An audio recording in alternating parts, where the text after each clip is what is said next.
Oi pessoal, tudo bem? Aqui é o professor Lupércio Riso.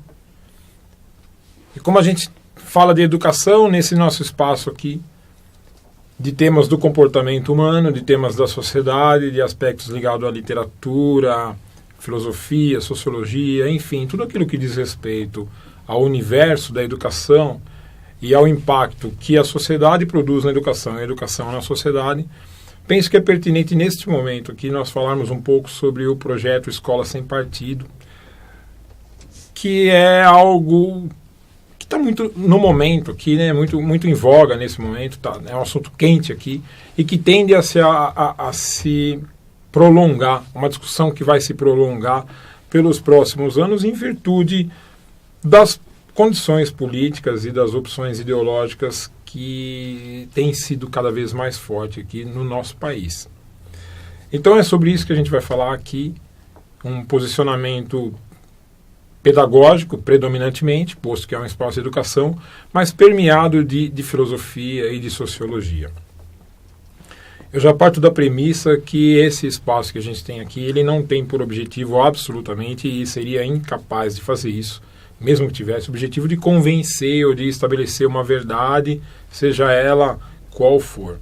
A ideia é criar um espaço de reflexão, a possibilidade de você interagir comigo pelas nossas redes sociais e conversar, dar a sua opinião, para que nós criemos aqui, de fato, um debate político, ideológico, um debate voltado para a educação.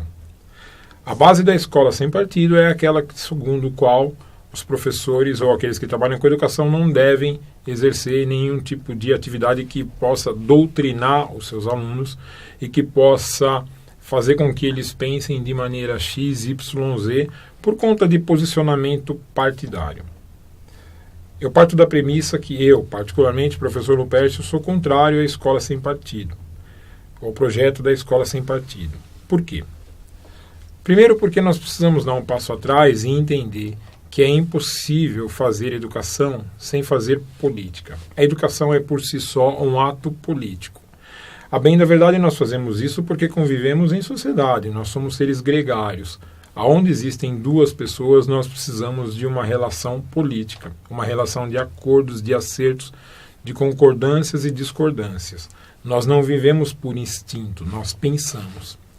Se nós voltarmos lá atrás, voltarmos na filosofia, 400 anos antes de Cristo, e lembrarmos de Sócrates, por exemplo, Sócrates vai dizer que mesmo só, nós não estamos sós, porque na verdade nós estamos com nossas consciências. Por que eu não assalto, por exemplo? Por que eu não roubo? Por que eu não estupro? Porque se eu assaltar, achando que o assalto é um erro, se eu fizer um assalto, se eu cometer um assalto, eu vou ter que conviver com o assaltante pro resto da vida. São os meus dois eus, a eu e minha consciência. Portanto, mesmo quando estamos sós, fazemos política com a nossa consciência e com a sociedade que está em nós no sentido dos princípios que nós temos. Então, pensar que a educação por si só não faz política já é de um equívoco absurdo. É óbvio que o professor, como qualquer outro profissional, precisa ter cuidado com aquilo que fala. E é quase que uma perda de tempo, na minha opinião, ficar discutindo se o que o professor fala pode influenciar ou não e deve ser visto com reservas e com cuidados em relação aos seus alunos. Porque, a bem da verdade, isso é uma premissa da sociedade. Nas nossas relações familiares, se você for falar exatamente tudo aquilo que você pensa, obviamente que as suas relações simplesmente vão ser destruídas.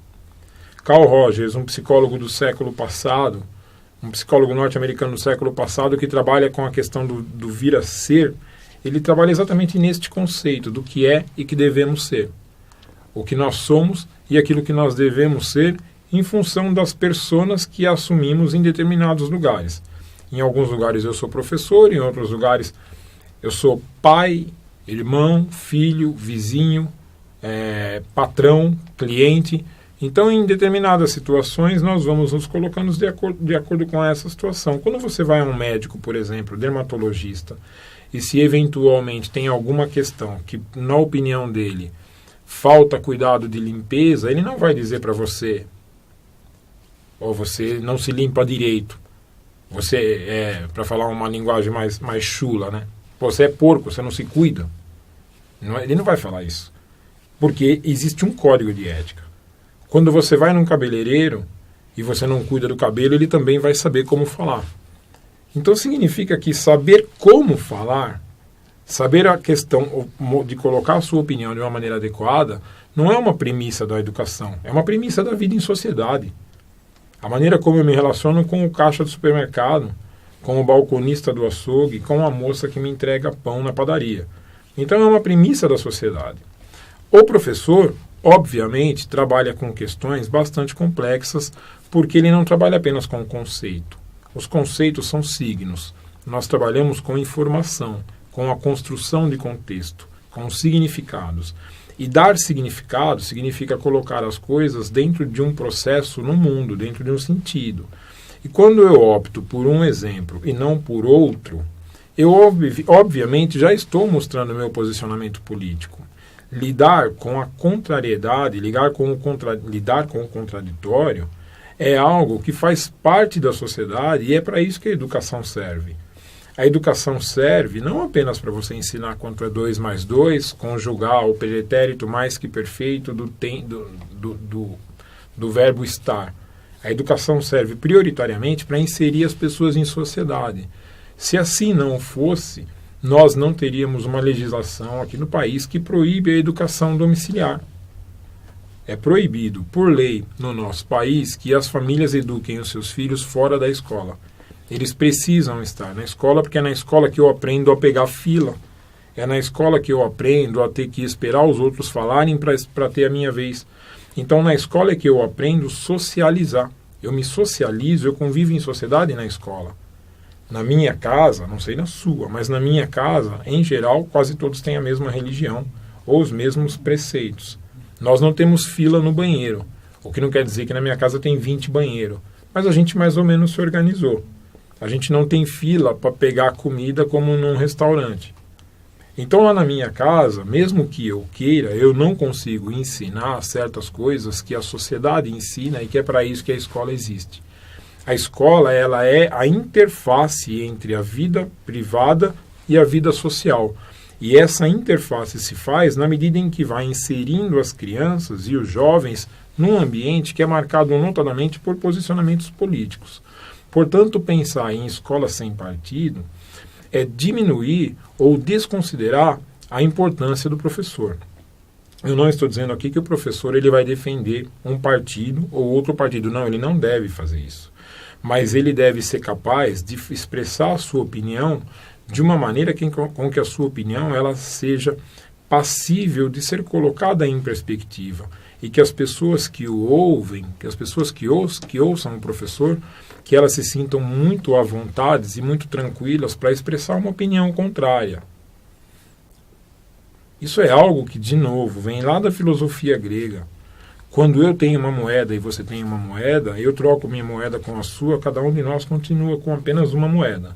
Quando eu tenho uma ideia e ouço a sua ideia, cada um de nós passa a ter 2 ideias. A que eu tinha, mais a sua, são 2. E as que eu posso construir, que são infinitas. Portanto, nós não cresceremos enquanto país, e especialmente enquanto nação, enquanto não formos aptos a discutir questões políticas. Tirar do professor essa primazia é tirar da educação aquilo que ela pode ter de mais profundo. Talvez, e aí é uma opinião muito pessoal, talvez o que falte para o grupo de professores, talvez o que falte para a educação, seja alguma instituição ou alguma condição de fiscalização ou de regulamentação daquilo que ele faz. Eu vou dar um exemplo. Os médicos têm o CRM, por exemplo, você vai num hospital, tem uma receita, tem lá a assinatura e o CRM do médico. Quando você termina uma faculdade de Direito, você precisa prestar o exame da ordem e se você não for aprovado no exame da ordem, não tem a sua OAB, você não pode exercer a profissão. Um engenheiro projeta um prédio e ele tem um CREA. Então, quando acontece alguma coisa no prédio, por conta do CREA, do número do engenheiro, eu consigo responsabilizar. Eu sou professor universitário, dou aula em faculdades na área de formação de professores e na pós-graduação também. E você termina uma faculdade de pedagogia, por exemplo, matemática, história, uma licenciatura, seja ela qual for, faz o concurso público, eventualmente no dia seguinte você vai dar aula e ponto, acabou. Você não tem nenhuma instituição regulatória, não tem nada, uma instituição de classe que de alguma maneira possa pensar um pouco das nossas atividades. Talvez seria este o caminho para a gente pensar não na escola sem partido, mas em algum controle ou alguma orientação, algumas diretrizes para o trabalho do professor. Um conselho regional de pedagogia, por exemplo. E aí nós estaríamos falando de uma situação na qual quem construiria algumas limitações ou alguns códigos de ética para os professores seriam os próprios professores. É estranho você pensar que engenheiro vai legislar sobre o que um médico pode fazer, ou que um arquiteto vai legislar sobre o que um professor vai fazer. Quando a gente fala, por exemplo, do projeto Escola Sem Partido, nós estamos falando de um projeto feito por políticos, portanto filiados de um partido, sobre a educação no sentido de que ela não pode ser partidarizada. Então, por aí só, no meu entendimento, já é alguma coisa minimamente estranha. Eu penso que quem deve legislar sobre o que os professores devem ou não fazer em sala de aula são os próprios professores. Na medida em que isso se dá por meio de organizações, de debate, de reflexão e de construção coletiva. Ainda vale a gente pensar que a educação trabalha num ambiente extremamente fluido, de produção de conteúdo constante, produção de conhecimento o tempo todo. Então, o que a gente permite falar hoje não vai dar conta daquilo que a gente permite falar daqui a uma semana. O que a gente proíbe hoje, ou o que a gente impede, ou o que a gente orienta para não ser dito, não vai dar conta daquilo que a gente imagina que pode acontecer daqui a um tempo. Aquilo que a gente entende hoje como correto, não necessariamente era o que a gente entendia há 2 anos atrás ou há 5 anos atrás.